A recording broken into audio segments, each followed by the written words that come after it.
Oke, dalam satu minggu ini kita kehilangan dua bagian dari kita. Vincent, omnya Ian, dan juga kokonya Ibu Fitri. Saya cuma lihat satu, kematian itu fakta. Kematian itu realitas sebagaimana kelahiran. Kalau lahir itu realita, kematian juga realita. Saya cuma bilang, saudara lihat di kiri kanan, saudara. Orang yang di kiri kanan saudara ini nggak selamanya bisa bersama dengan kita. Semuanya ini terbatas. Semuanya dari kita ini terbatas.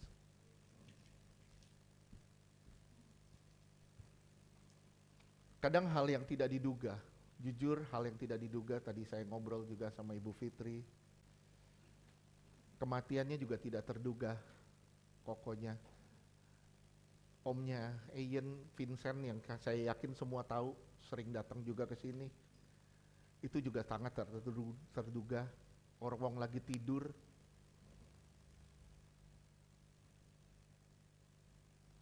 Saya cuma bilang sama saudara, kematian jika kematian realita, kenapa kita nggak mempersiapkan hidup kita untuk balik kubur?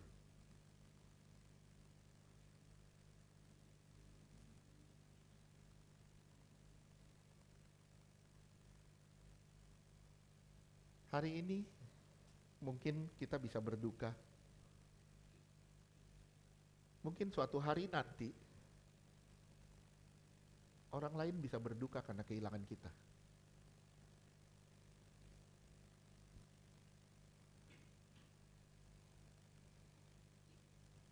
Ini realita kok.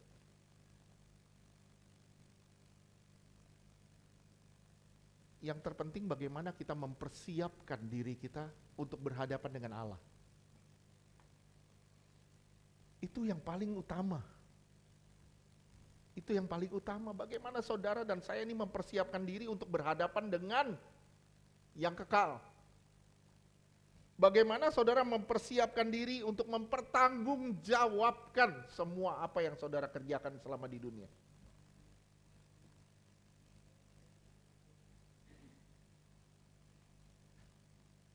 Jika saudara ditugaskan sama atasan dan saudara kerjain semua, begitu saudara dipanggil atasan, saudara pasti udah siap dong. Kenapa kematian jadi satu yang menakutkan? Masalahnya cuma satu, persiapan. Persiapan kita yang kurang.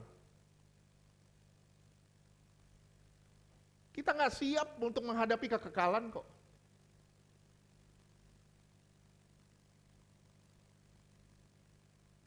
Kadang kita udah berusaha dekat sama Tuhan, dekat sama Tuhan, dekat sama Tuhan. Tapi kenapa kita ngerasa kurang-kurang dan kurang?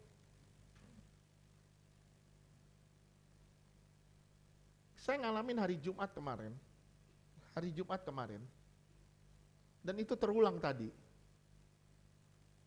Saya ngalamin sepertinya kita nggak mau stop di dalam satu penyembahan. Sepertinya saya seperti nggak mau stop gitu masuk di dalam hadirat Tuhan. Jumat kemarin begitu.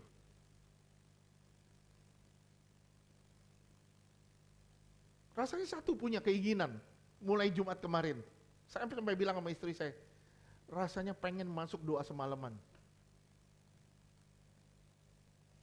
Seperti nggak mau berhenti gitu. Saya nggak tahu apa saudara ngerasain yang saling sama.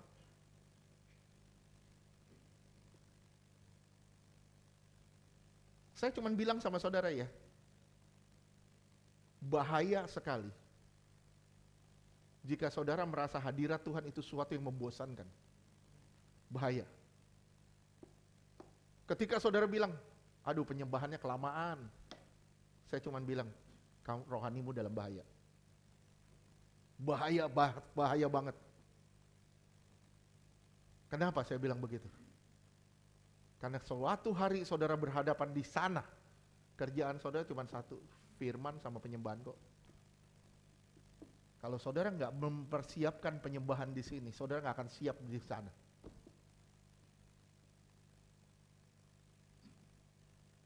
Bagaimana saudara rindu akan hadirat Tuhan? Itu aja. Saudaraku, hari ini kita masuk dalam satu tema yang sangat, mungkin saya bilang sangat simple. Sangat simple. Tapi yang simple ini pun susah untuk dilakukan. Judulnya adalah keutamaan Kristus. Keutamaan Kristus.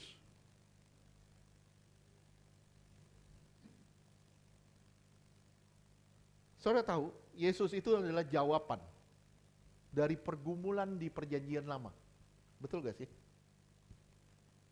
1 Petrus 1 ayatnya ke-10.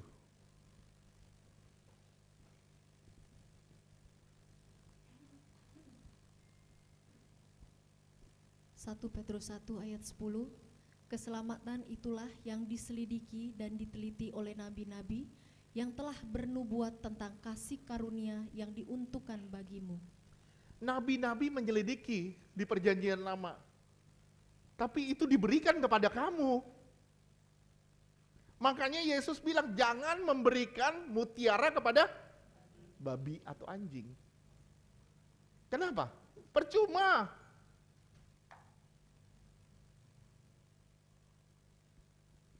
Saya sayang sama anjing saya. Istri saya juga sayang banget sama anjingnya. Kita tidur bertiga kok. Kemana-mana kita bertiga.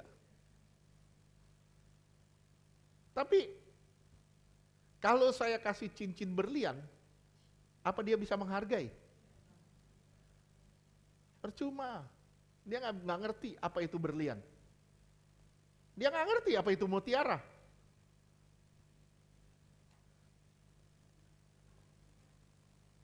Jangan anggap fana kasih karunia. Jangan anggap enteng kasih karunia. Orang-orang di perjanjian lama menyelidikinya, saudara yang dapat.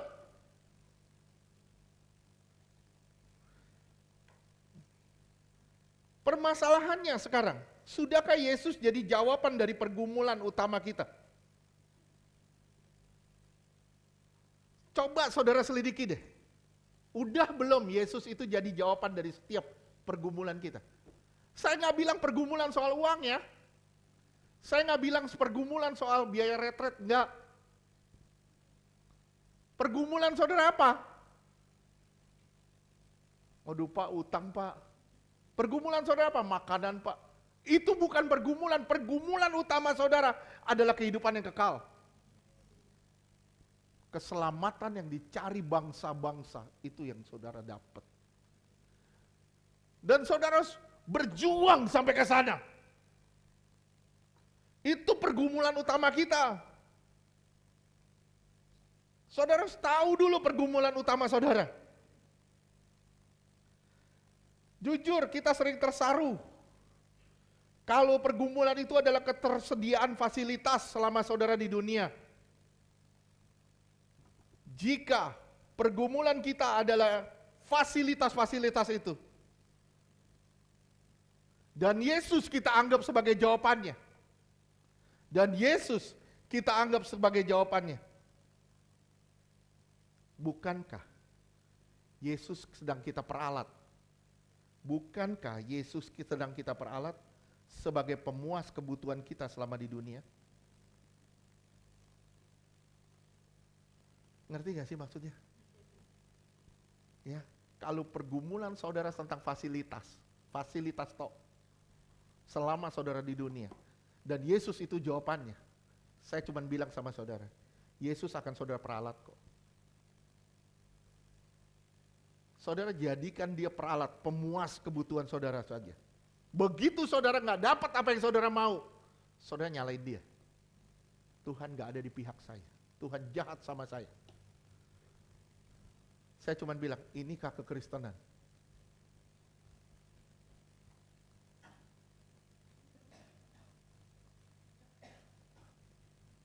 Yesus itu harus saudara pakai untuk menghantar saudara pada kekekalan.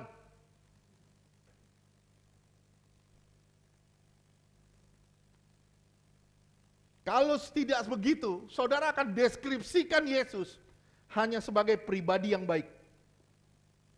Yang maha kuasa dalam arti provider, protector. Urusan-urusan daging belaka. Saudara akan pakai Yesus sebagai untuk urusan daging saudara belaka. Yesus bukan hanya sebagai orang yang baik. Yesus itu bukan bank hidup. Sorry, maaf saya bilang Yesus itu bukan bank hidup. Yesus itu bukan rumah sakit yang hidup. Tapi saudara harus sadar, Yesus itu kebutuhan utama saudara. Demi perjalanan saudara menuju kekekalan. Fakta kok suatu hari kita semua akan nggak ada di dunia ini lagi. Siapa di sini yang mau hidup selama-lamanya?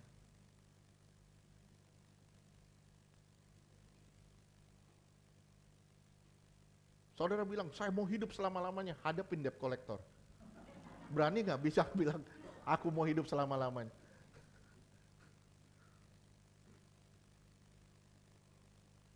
Di sini saudara harus sadar, apakah saudara sudah kenal pribadi itu? Saudara sudah kenal belum sama kebutuhan utama saudara? Ayo jawab. Jawab di hati saudara. Apakah saudara tahu kebutuhan utama saudara?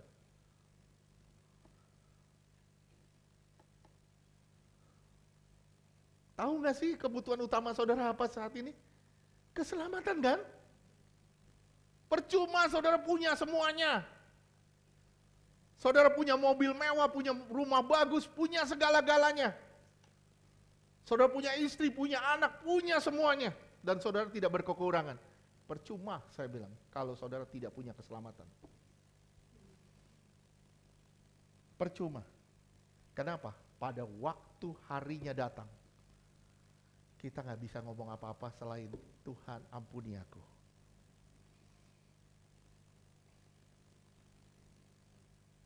Kalau saudara nggak tahu tujuan utama saudara, maaf ya saya bilang ya, kalau saudara nggak tahu tujuan utama saudara, saudara pasti tidak bergairah akan hal-hal yang rohani.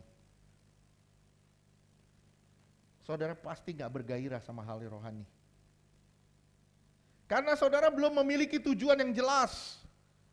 Dan masih fokus pada hal-hal yang bersifat daging. Simak ya, ketika saudara menyadari keutamaan Kristus, pasti saudara akan bertahan dalam iman, walau masalah dipakai iblis untuk menggoncang saudara.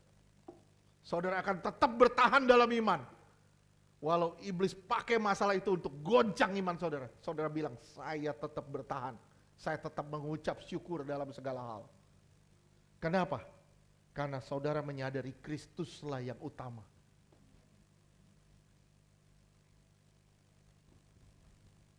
Orang Kristen yang benar pasti akan ngalamin penderitaan. Siapa di sini yang tidak mengalami penderitaan? Siapa? Semua pasti mengalami penderitaan. Betul gak? Minimal lewat sangkal diri deh, lewat pikul salib. Kita alamin penderitaan kok, lewat sangkal diri pikul salib. Kenapa? Karena kita hidup dalam dunia yang penuh dengan dosa. Kita juga terkungkung dalam badan yang punya hasrat akan dosa. Dan itu yang membuat kita menderita untuk menyangkal diri setiap hari. Ketika orang lain bisa berbuat dosa, kita berani berkata tidak sama dosa.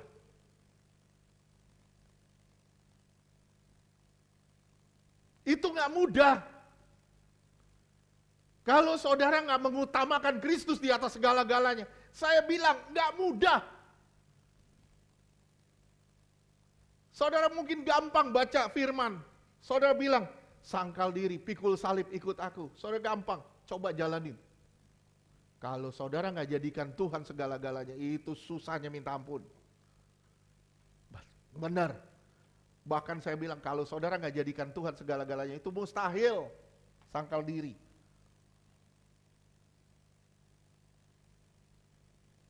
Semua orang pasti mengalami banyak penderitaan, terlebih orang Kristen. Saudara mengalami penderitaan dalam versi kebenaran, yaitu menyangkal diri.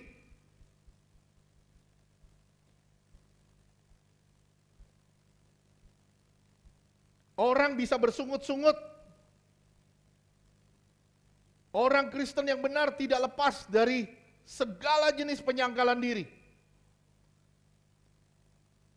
Banyak orang hari ini undur dari Tuhan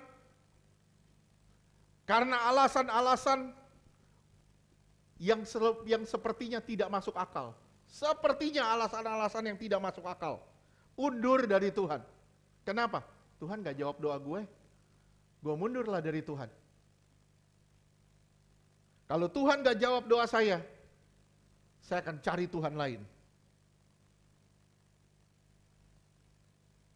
Bahkan dengan alasan-alasan yang sangat simpel. Malas lah, banyak urusan lah, capek lah. Kita gak cari Tuhan. Aduh, saya udah kerja dari Senin sampai Sabtu, Minggu saya mau libur.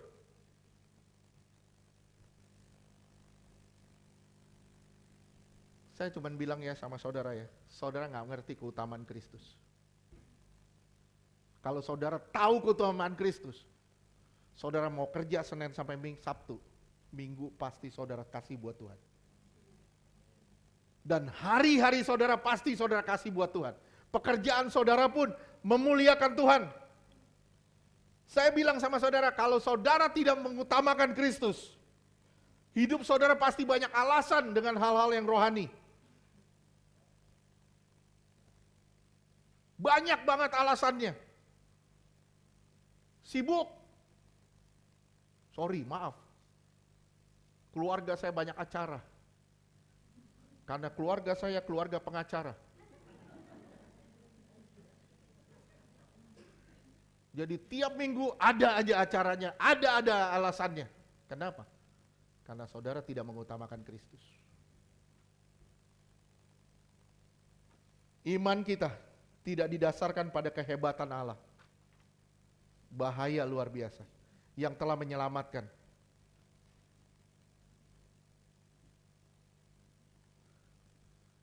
Bahaya kalau sampai ke tahap ini. Iman kita didasarkan pada kasih Allah yang telah menyelamatkan kita. Iman kita harus didasarkan pada kasih Allah yang telah menyelamatkan kita. Dia yang kuat telah menjadi lemah, supaya kita yang lemah dijadikan kuat. 1 Korintus 1 ayat 18.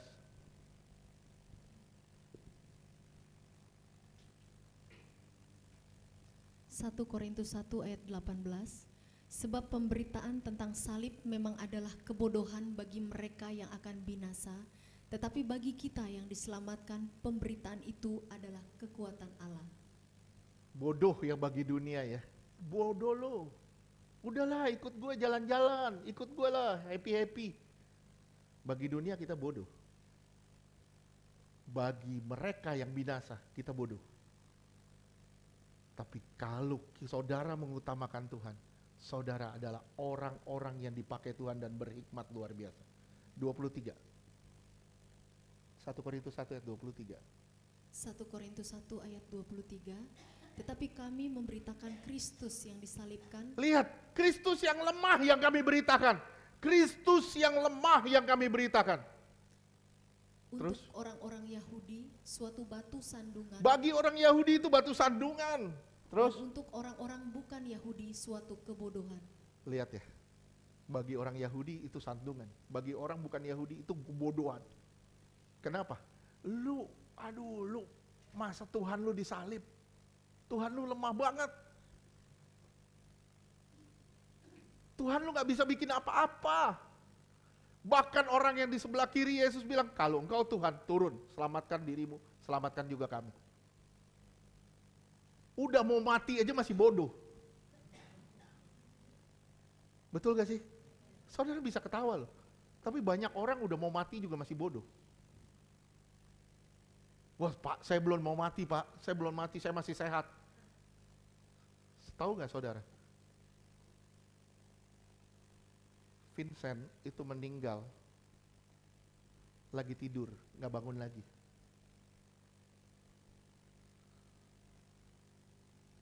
Bisa dicoba saudara bayangin kalau saudara tidur, saudara nggak bangun lagi.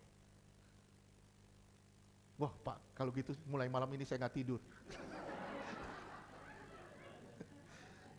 Saya cuma bilang makin cepat kau ketemu Tuhan.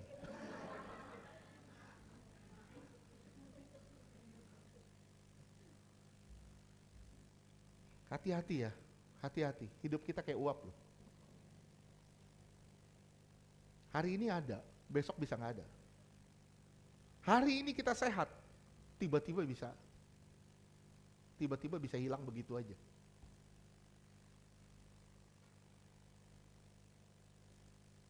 Saya dulu punya satu teman pelayanan, suaminya Ibu Susan, Pak Heri, Daniel. Dia cuci darah sampai 5 tahun. Satu hari cuman bisa minum 1 gelas aqua. Itu satu hari cuman boleh minum segitu. Ginjalnya udah mati, udah gak hidup lagi. Satu hari cuman bisa minum segitu. Kalau dia minum lebih dari itu, airnya ngumpul di paru-paru. Dan dia aja sesak napas. Berapa lama dia ngalamin itu? 5 tahun. Orang cuci darah, itu biasanya nggak kuat lama.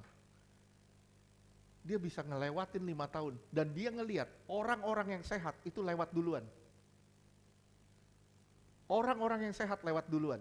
Dia yang sakit mempersiapkan diri terus-menerus.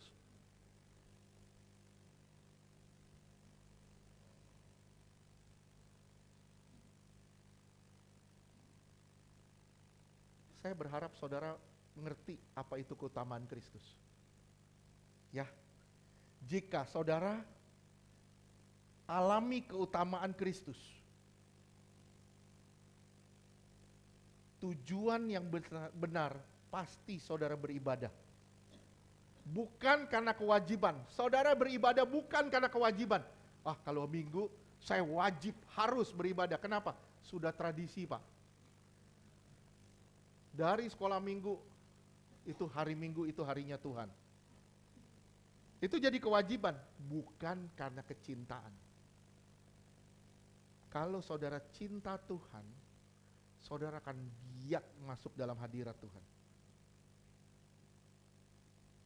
Saudara bangun keutamaan Tuhan Kristus itu lewat kecintaan, kekaguman akan diri pribadi Kristus. Semua kita pasti mengalami pergumulan. Amin gak? Tapi kita semua belum tentu punya ketenangan di tengah pergumulan. Walau pergumulan itu belum selesai, apakah saudara tetap tenang? Saudara lihat Elia, 1 Raja-Raja 19 ayatnya ketiga.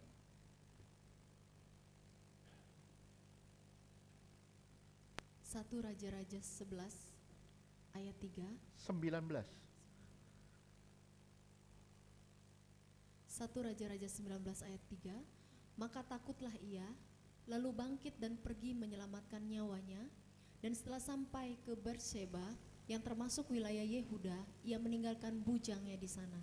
Lihat, Elia ketakutan karena mau dibunuh. Dia punya satu kerinduan, apa? Israel diselamatkan. Tapi Israel menolak Tuhan. Israel menolak Tuhan di bawah kekuasaan Ahab dan Isabel. Dia mau dibunuh, dia lari. Ayat 9. 1 Raja-Raja 19 ayat 9. Di sana masuklah ia ke dalam sebuah gua dan bermalam di situ. Maka firman Tuhan datang kepadanya demikian. Apakah kerjamu di sini, hai Elia? Lihat ya, Tuhan menghampiri Elia. Elia lari, ketakutan. tapi Tuhan datang menghampiri Elia supaya Elia memperoleh kekuatan. Terus 1 Raja-Raja 19 ayat 10, jawabnya, aku bekerja segiat-giatnya bagi Tuhan, Allah semesta alam, karena orang Israel meninggalkan perjanjianmu, meruntuhkan mesbah-mesbahmu, dan membunuh nabi-nabimu dengan pedang. Hanya aku seorang dirilah yang masih hidup, dan mereka ingin mencabut nyawaku. lihat, saudara pernah ngalamin gini gak? Gue udah mati-matian buat Tuhan, gue udah pelayanan, tapi Tuhan, kenapa Tuhan gak memberkati saya? Tuhan gak jawab doa-doa saya. Kita sering mengalami hal ini. Terus 1 Raja-Raja 19 ayat 11, lalu firman-Nya, keluarlah dan berdiri di atas gunung itu di hadapan Tuhan. Maka Tuhan lalu, angin besar dan kuat yang membelah gunung-gunung dan memecahkan bukit-bukit batu mendahului Tuhan. Tetapi tidak ada Tuhan dalam angin itu, dan sesudah angin itu datanglah gempa, tetapi tidak ada Tuhan dalam gempa itu. Tuhan memberi tanda dengan kuasa. Saya ulang, Tuhan memberi tanda dengan kuasa. Terus lihat kuasa ya, angin, badai, gempa, segala macam, ini kuasa. Terus 1 Raja-Raja 19 ayat 12, dan sesudah gempa itu datanglah api, ini kuasa. Terus tetapi tidak ada Tuhan dalam api itu, dan sesudah api itu datanglah bunyi angin sepoi-sepoi basah. dan di situ ada Tuhan di angin sepoi-sepoi basah. Tuhan datang dengan kuasa. Tuhan lewat kuasa. Tapi Tuhan gak ada di situ. Begitu angin sepoi-sepoi, begitu kasih itu datang, baru Tuhan ada di situ. Tuhan datang bukan hanya dengan kuasa. Saudara ngalamin kesembuhan, mujizat, saudara ditolong Tuhan, itu kuasa. Tapi kadang Tuhan mendatangi saudara dengan kasih-Nya. Ketika saudara lagi sesek, lagi menderita, tapi Tuhan bilang, jangan takut, aku ada di situ. Jangan takut. Terkadang Tuhan menghentikan menghardik badai. Tapi kadang Tuhan meneduhkan kita juga. Tuhan membuat kita teduh, tenang di tengah-tengah badai. Terus ayat 13.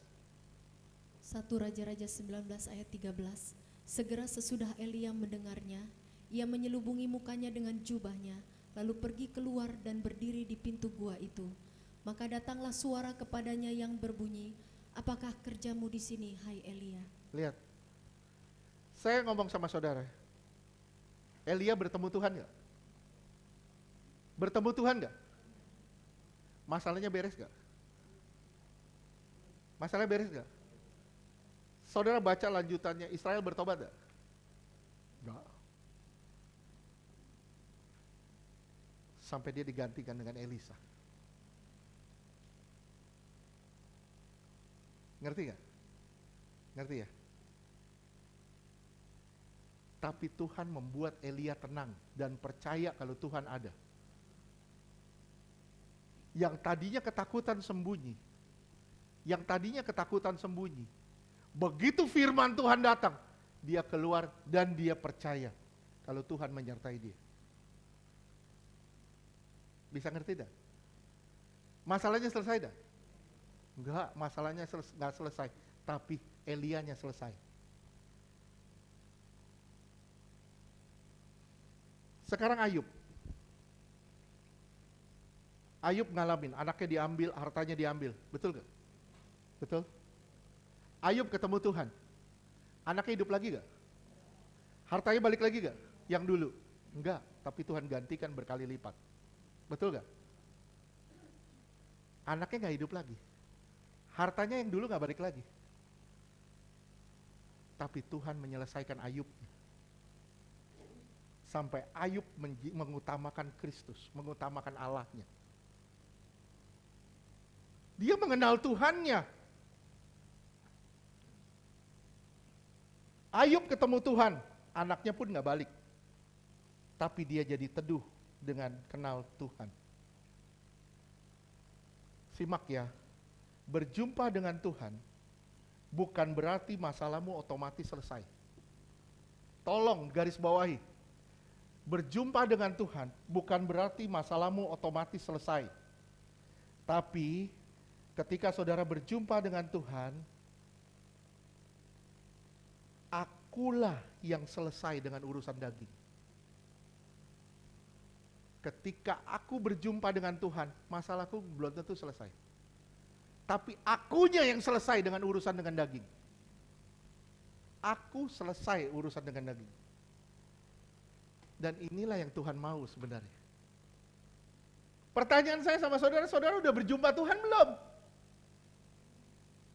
Halo, udah jumpa Tuhan belum? Nggak jawab udah atau belum, jawabnya amin. Anies Mohaimin. Kalau saudara udah jumpa Tuhan, harusnya kita udah selesai dengan urusan daging. Betul gak? Kita gak pusing dengan masalah kita selesai atau enggak. Yang kita pusing, kitanya selesai enggak.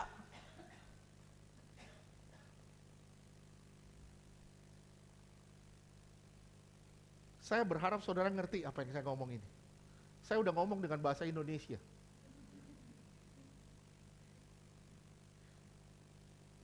Tolong dimengerti.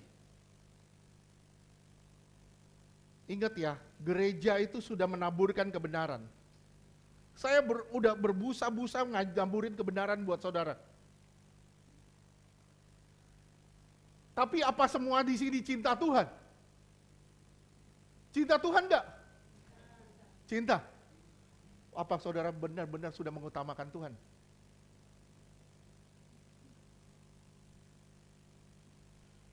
Saya bilang cinta Karen.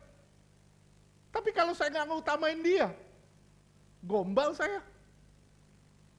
Betul nggak? Percuma suami istri bilang, gue cinta lu. Tapi gue gak mau ngutamain lu. Gue ngutamain diri gue. Gombal itu. Oke, gereja kita di sini sudah menaburkan kebenaran. Tapi yang dirindukan adalah saudara jatuh cinta dong sama Tuhan. Kalau saudara tidak merespon, yang salah bukan kita, yang salah saudara sendiri. Betul gak? 1 Korintus 10 ayat 3-6. 1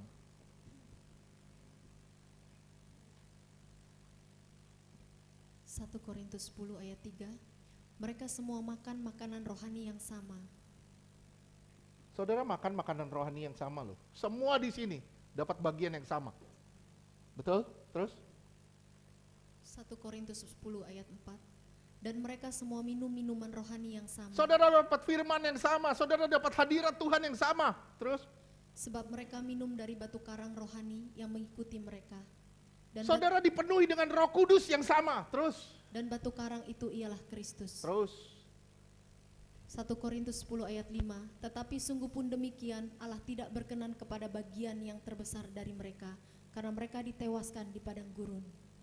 Jangan sampai Tuhan gak berkenan kepada saudara dan saya. Kenapa? Karena kita tidak pernah jatuh cinta sama Tuhan. Karena kita tidak pernah mengutamakan Tuhan di atas segala-galanya. Ayat 6. 1 Korintus 10 ayat 6. Semuanya ini telah terjadi sebagai contoh. Sebagai contoh. Lihat sebagai contoh.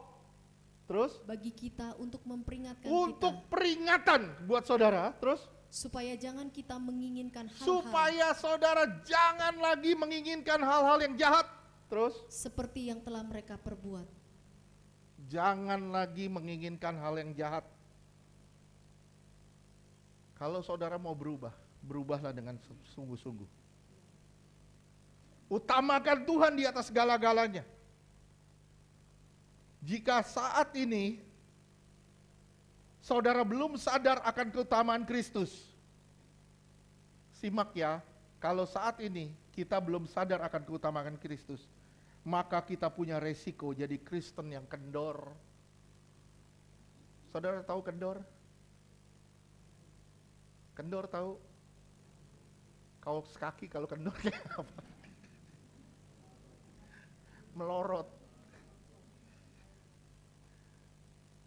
Itu kalau kendor tuh kayak begitu. Kalau saudara pakai celana kendor, malu lu. Betul gak? Itu saat ini kalau saudara belum sadar akan keutamaan Kristus, maka saudara punya resiko jadi orang Kristen yang kendor. Tapi jika saudara sadar akan keutamaan Kristus, apapun alasannya, saudara tidak mau terpisah dari kasih Kristus. Apapun alasannya, saudara gak mau terpisah dengan kasih Kristus. Jangan sampai gue terpisah dengan kasih Kristus. Ya, saudara lihat jemaat di Roma. Mereka dikejar, mereka mau dibunuh, mereka mau dianiaya. Tapi lihat apa yang ditulis Paulus di Roma 8 ayat 37 sampai 38.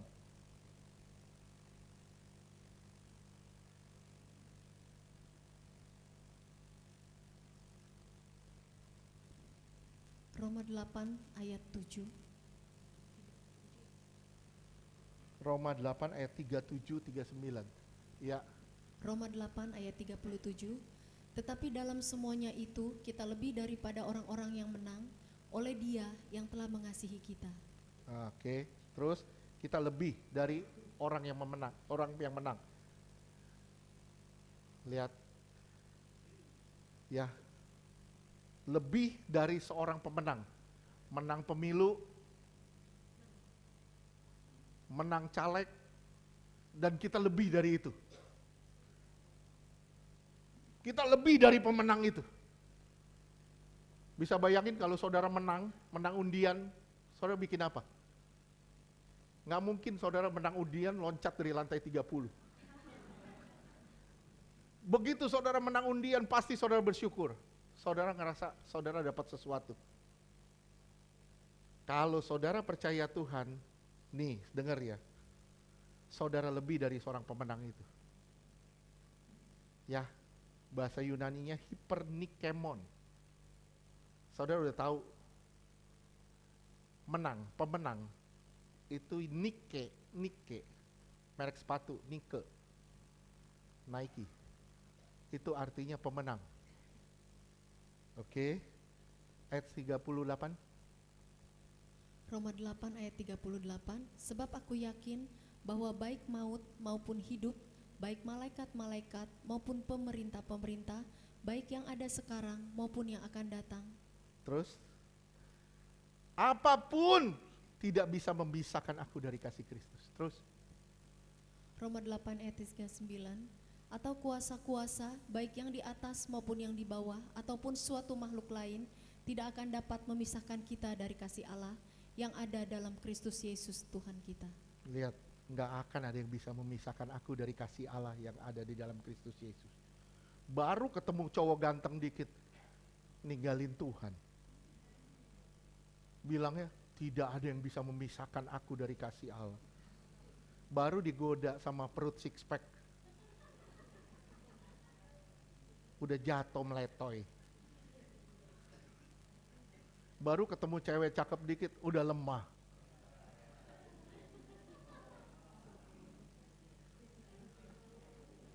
Halo? Bilangnya apa? Tidak ada yang bisa memisahkan aku dari kasih Kristus. Saya cuma bilang, gombal lo. Baru ketemu cowok, wah langsung. Kayak kebo dicocok hidungnya. Tinggal ditarik kemana-mana.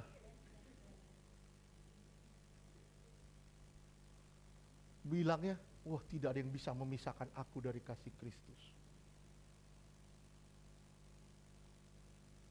Tapi kalau saudara benar-benar mengutamakan Kristus, ini baru bisa jadi kenyataan. Gak ada yang bisa memisahkan saudara dari kasih Kristus. Apapun yang terjadi, saudara percaya Yesus ada bersama saudara dan Yesus tidak pernah meninggalkan saudara. Gak usah takut. Tuhan bicara di perjanjian lama lewat para nabi. Di perjanjian baru Tuhan bicara lewat anaknya. Saudara lihat di Ibrani 1 ayat 1 sampai 4. Saudara akan lihat itu keutamaan Kristus. Saudara akan lihat itu adalah keutamaan Kristus. Ibrani 1 ayat 1 sampai 4. Ibrani 1 ayat 1, setelah pada zaman dahulu Allah berulang kali dan dalam berbagai cara berbicara kepada nenek moyang kita dengan perantara nabi-nabi. Ya, dulu Tuhan bicara lewat nabi-nabi. Terus ayat 2. Ibrani 1 ayat 2, maka pada zaman akhir ini ia telah berbicara kepada kita dengan perantaraan anaknya yang telah ia tetapkan Dia bicara lewat Kristus. Terus sebagai yang berhak menerima segala yang ada. Oleh dia Allah telah menjadikan alam semesta. lihat, saudara lihat, yang pertama keutamaan Kristus apa? Dia berhak menerima segalanya. Dia berhak menerima segala yang ada. Kalau dia berhak, saya cuman giring saudara untuk mengerti ini. Simak ya. Dia kan berhak menerima segalanya. Betul gak? Berarti kita wajib memberikan segalanya. Gampang gak? Gampang gak? Gampang dimengerti kan? Coba jalanin. Coba saudara jalanin. Yang pertama aja deh. Dia berhak menerima segalanya. Berarti kita wajib memberikan segalanya. Tapi sayang, seringkali ini terbalik. Kita berhak menerima segalanya dan dia wajib mencukupi semuanya.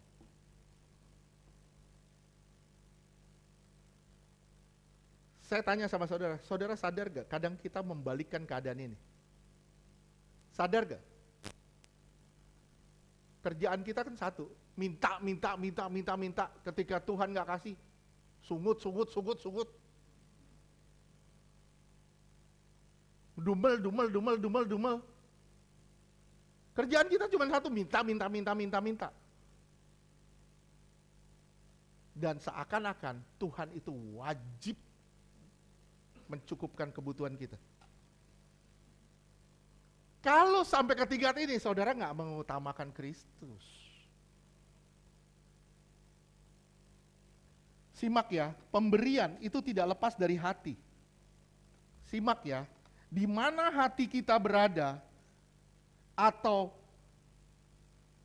di mana hati kita berada, ke sana harta kita, hati kita, kaki kita melangkah. Kalau saudara hatinya ada di mall, ke sana kaki saudara akan melangkah. Ngerti gak sih? Ngerti ya? Angguk-angguk aja biar cepet. Nanti urusannya sama Tuhan. Ngerti ya? Di mana hati saudara berada, ke sana harta saudara, kaki saudara melangkah. Hati saudara di misalnya, waduh saya pengen beli tuh sepatu yang baru, yang paling bagus. Itu menurut saya udah hati saya di sana. Saudara pasti bela-belain untuk beli. Bagaimanapun caranya, walaupun dengan pay later. Gimana pun caranya saudara pasti bela-belain. Kenapa? Karena hatimu ada di sana. Ngerti gak sih? Ngerti ya? Saudara pasti bela-belain supaya dapat sepatu itu. Kenapa? Karena hatimu di sana.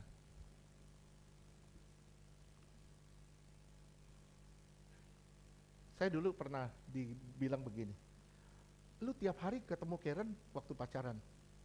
Saya bilang, ya tiap hari ketemu Karen. Kenapa? Karena hati saya ada pada dia.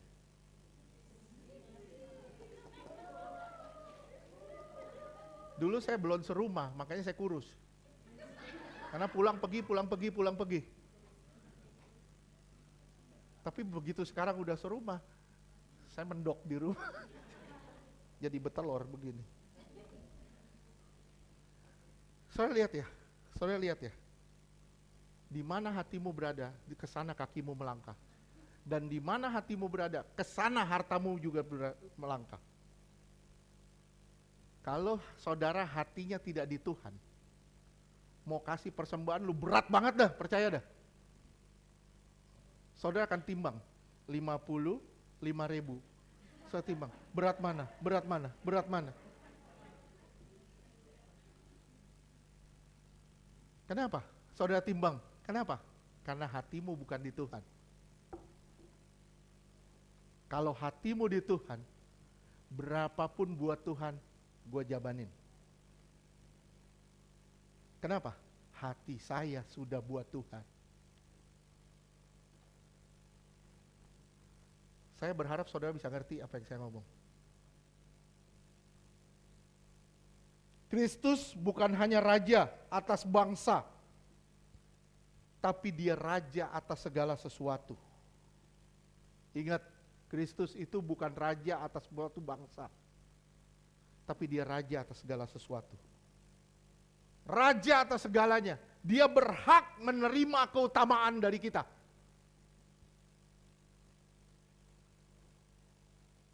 Untuk memberikan segala sesuatu, itu bukan karena dorongan, kewajiban. Pernah gak saya ngomong soal perpuluhan? Hampir gak pernah. Pernah gak saya ngomong soal persembahan? Hampir gak pernah. Kenapa? Karena itu saya menganggap itu bukan kewajiban. Saudara tahu yang namanya keutamaan, itu aja. Kalau saudara tahu yang utama, saudara pasti memberikan. Gak usah pikir-pikir. Ngerti gak? Orang ribut persepuluhan, boleh enggak, boleh enggak, boleh enggak. Kenapa? Hatinya belum di Tuhan. Hatinya belum di Tuhan. Kalau hatinya sudah di Tuhan, nggak usah diributin, pasti diberi kok. Jangankan 10, 100 saya gua kasih. Kenapa? Hatinya sudah di Tuhan.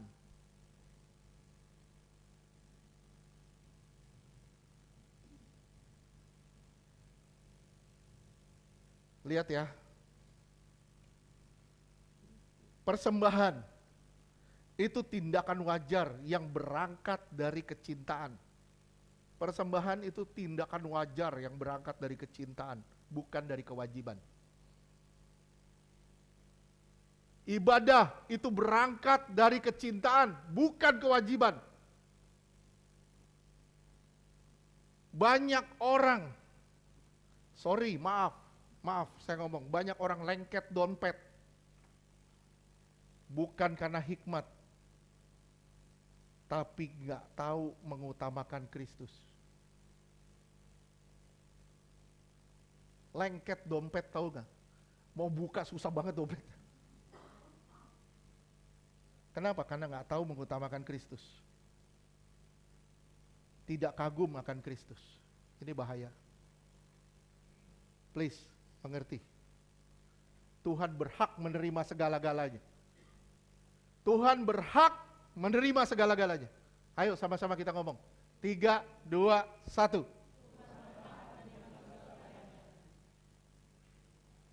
Saya berhak, saya wajib memberikan segala-galanya. Oke. Ngerti ya? Yang kedua, saya lihat di situ. Keutamaan Kristus. Dia menciptakan, telah menjadikan alam semesta. Kristus sebagai pencipta alam semesta. Wahyu 4 ayat 11.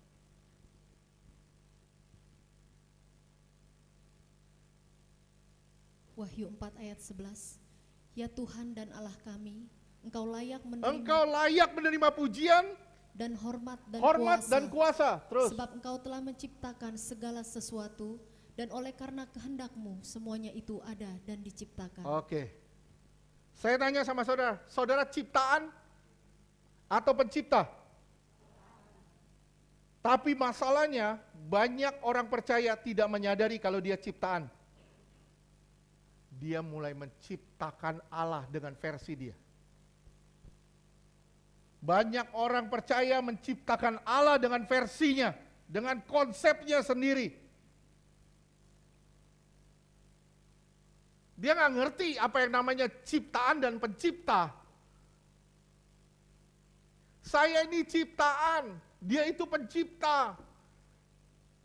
Saya harus menggambarkan Allah versi benar, bukan versi saya.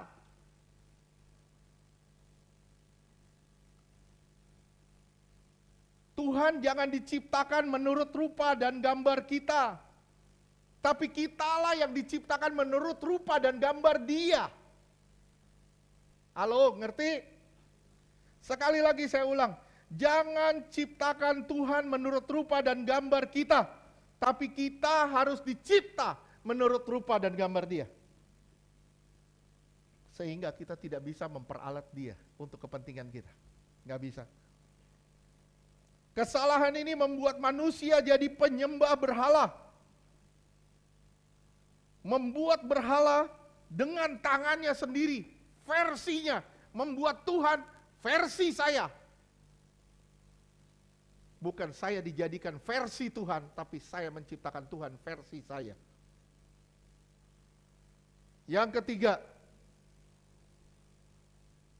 Ibrani 1 ayat ketiga. Ibrani 1 ayat 3. Ia adalah cahaya kemuliaan Allah dan gambar wujud Allah. Oke. Dia adalah cahaya kemuliaan Allah. Yang ketiga, keutamaan Kristus yang ketiga, Dia adalah cahaya kemuliaan Allah. Apakah manusia bisa melihat Allah? Bisa melihat Allah gak? Tidak bisa. Lihat ya, Tuhan bilang, kamu lihat aku, kamu mati. Di perjanjian lama, betul gak? Tuhan bikin supaya manusia melihat Dia dan tidak mati. Gimana caranya? Dia datang dalam rupa manusia. Dia datang dalam rupa manusia supaya saudara bisa melihat Dia dan saudara justru mendapatkan kehidupan. Oke. Saya cepat sedikit. Saudara catat aja Keluaran 33 18 sampai 23. 2 Korintus 4 ayat 6. Manusia tidak bisa melihat Allah, tapi Allah mau membangun hubungan dengan manusia. Gimana caranya? Allah turun sebagai manusia supaya manusia bisa melihat Dia.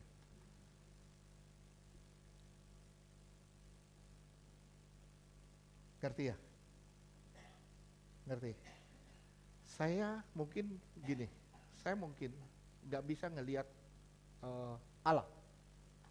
Saya nggak mungkin bisa ngelihat Allah, nggak mungkin. Tapi begitu saya baca firman-Nya, saya bisa melihat kemuliaannya lewat firman-Nya. Saya bisa melihat Allah lewat kebenarannya. Dan firman itu adalah Kristus sendiri. Inilah keutamaannya. Kita nggak bisa melihat Allah, tapi kita bisa melihat Allah dalam Kristus Yesus. Kita nggak bisa lihat karakter Allah, tapi kita bisa lihatnya dalam Kristus Yesus. Yesus memampukan kita melihat cahaya kemuliaan Allah via dirinya. Yang keempat, gambar wujud Allah. Keutamaan Kristus yang keempat adalah gambar wujud Allah. Saudaraku, lihat, saudara melihat Tuhan di perjanjian lama dalam bentuk tiang awan dan tiang api. Betul gak? Betul. Dan manusia melihat Tuhan dalam wujud tiang awan dan tiang api. Dan manusia terkagum-kagum. Walaupun gak bisa dihampiri, jauh. Kalau saudara baca di sini, coba saudara bayangin ya, saya dituntun Tuhan. Dan Tuhan jauh jalan di depan saya 1 kilo. Walaupun itu di padang gurun, saya tetap bisa melihat. Kenapa? Gak ada bangunan. Saya tetap bisa melihat, walaupun 1 kilo di depan. Ngerti gak? Kita dituntun Tuhan itu seperti samar-samar. Tapi pasti kalau saudara terus fokus sama tuntunannya. Kenapa? Karena dia gambar Allah. Kolose 1 ayat 15.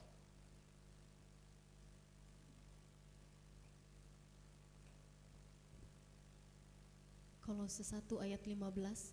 Ia adalah gambar Allah yang tidak kelihatan, yang sulung, yang lebih utama dari segala yang diciptakan. Lihat, dia gambar Allah yang tidak kelihatan. Kita dulu melihat Allah dalam bentuk tiang awan, tiang api. Tapi sekarang kita melihat Allah dalam firman-Nya, dalam wujud Kristus Yesus. Dan inilah keutamaannya. Dulu saudara mendengar Allah lewat suara para nabi. Sekarang saudara mendengar Allah lewat firman-Nya. Ini adalah bukti kasih Allah. Ini adalah keutamaan Allah. Sehingga saudara bisa alami betapa real Allah itu. Real banget, nyata banget. Allah via Yesus Kristus. Dia nyata banget. Kalau dia nyata banget, harus gak kita takut? Walaupun secara daging kita bisa saja takut. Jujur, saya sebagai manusia, saya juga sering takut kok. Apalagi kalau udah mau jatuh tempo, jantung saya begini.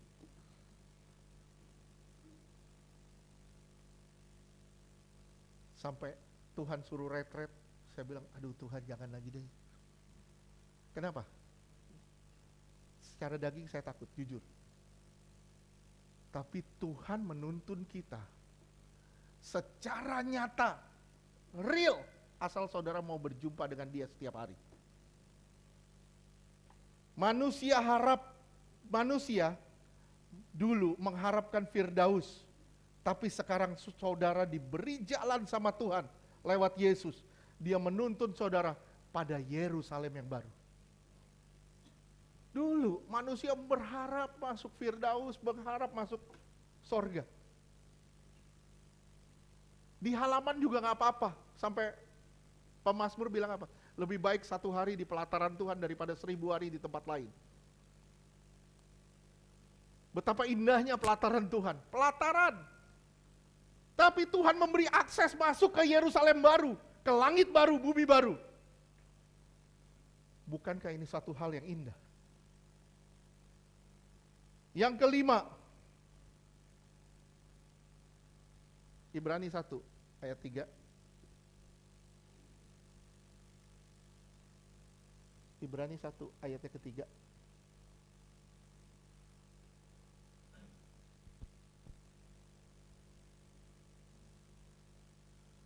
Ya, Ibrani 1 ayat 3.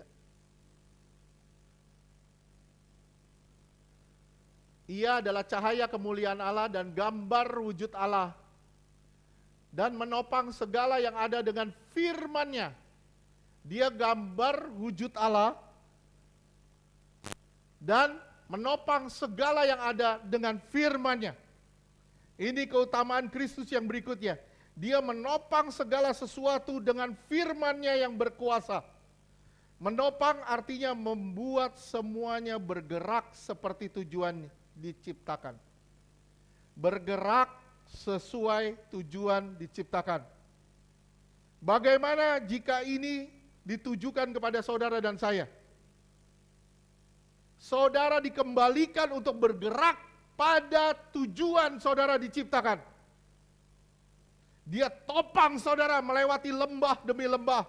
Saudara ditopang sama dia untuk kembali pada wujud ciptaan semula. Saudara punya masa depan yang indah. Saudara masuk di dalam pembentukan sesuai dengan kehendak-Nya.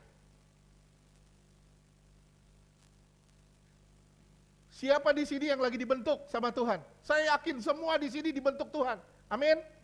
Kalau saudara di sini semua dibentuk Tuhan, berarti saudara di sini semua akan dipakai Tuhan. Dan saudara harus kembali pada gambar Allah yang hilang di Taman Eden akibat racun ular yang sudah disuntikkan pada saudara. Harus kembali lagi. Yang keenam, saya cepat sedikit. Yang keenam, mengadakan penyucian. Menyadakan penyucian dari dosa.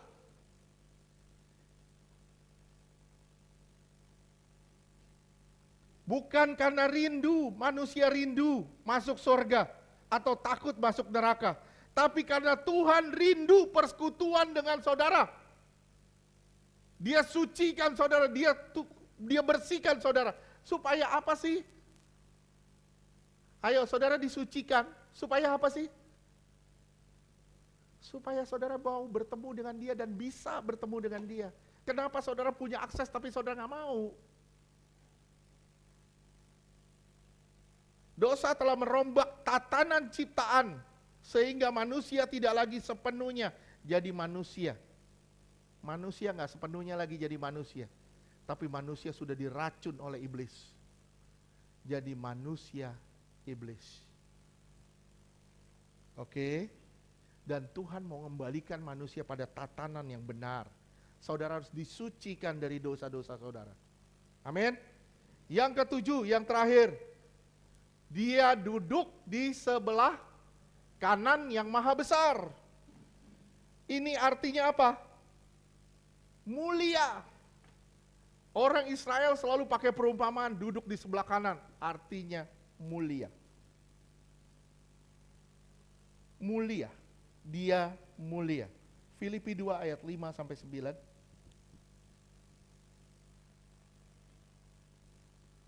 Filipi 2 ayat 5. Hendaklah kamu dalam hidupmu bersama menaruh pikiran dan perasaan yang terdapat juga dalam Kristus Yesus. Ya, terus ayat 6. Kamu harus taruh ya pikiran dan perasaan Kristus di dalam hidupmu. Terus yang ke-6. Filipi 2 ayat 6. Yang walaupun dalam rupa Allah tidak menganggap kesetaraan dengan Allah itu sebagai milik yang harus dipertahankan. Enggak harus dipertahankan harga dirimu. Saya ulang sekali lagi. Harga dirimu bukan sesuatu yang harus dipertahankan. Bahkan di satu titik, harga dirimu adalah sesuatu yang harus kamu lepaskan. Ngerti tidak? Terus? Filipi 2 ayat 7. Melainkan telah mengosongkan dirinya sendiri. Mengosongkan dirinya. Artinya gak punya apa-apa. Dia yang kaya jadi miskin. Terus? Dan mengambil rupa seorang hamba dan menjadi sama dengan manusia. Dia sama dengan saudara dan saya. Terus ayat 8. Filipi 2 ayat 8. Dan dalam keadaan sebagai manusia, ia telah merendahkan Dia dirinya sampai di titik yang paling rendah. Terus? dan taat sampai mati. Tapi dia taat sampai pada kematiannya. Terus? Bahkan sampai mati di kayu salib. Kenapa ditulis di sini sampai mati di kayu salib? Karena orang yang mati di salib itu orang yang terkutuk. Firman Tuhan jelas bilang di Galatia 3, dibilang terkutuklah orang yang tergantung di atas kayu salib. Tapi dia mau mati di kayu salib untuk menjadi kutuk buat saudara dan saya. Dia beresin kita sedemikian rupa. Oleh sebab itu dia duduk di sebelah kanan, dia dipermuliakan. 9. Filipi 2 ayat 9. Itulah sebabnya Allah sangat meninggikan dia dan mengaruniakan kepadanya nama di atas segala nama. Dia menjadi yang utama. Pertanyaannya sekarang sama saudara, apakah Tuhan sudah menjadi yang utama dalam hidup saudara? Apakah Tuhan telah menerima segala-galanya dari saudara? Apakah saudara menyadari kalau Yesus itu sang pencipta, bukan ciptaan saudara? Apakah saudara tahu Yesus itu cahaya kemuliaan Allah? Dan saudara nggak bisa memancarkan kemuliaan dari diri saudara sendiri.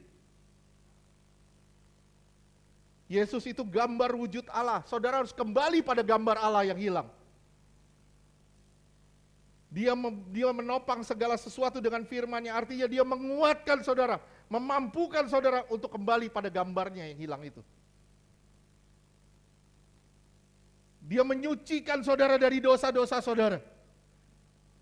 Supaya apa? Supaya saudara membangun hubungan dengan dia. Dan dia duduk di sebelah kanan Allah, artinya dia permuliakan. Supaya saudara juga dipermuliakan bersama dengan dia. Kalau saudara sampai ke tingkat ini, saudara mengutamakan Tuhan, saya yakin saudara akan menyerahkan segala-galanya buat Tuhan. Saudara akan getol cari Tuhan. Saudara pasti akan bersemangat untuk terus menyembah Tuhan. Dan saudara nggak pernah bilang, kelamaan. Saudara akan semangat untuk cari Tuhan. Kenapa? Karena Tuhan sudah menjadi utama dalam hidup saya. Amin. Tuhan berkati.